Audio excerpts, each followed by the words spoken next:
minha galerinha. Já fazia uns dias que eu não tava gravando. Porque eu tinha esquecido completamente do meu canal, né, Cibó?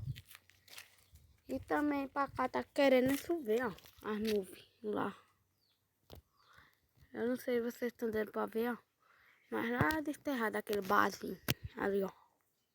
Aquele barzinho lá. Colher.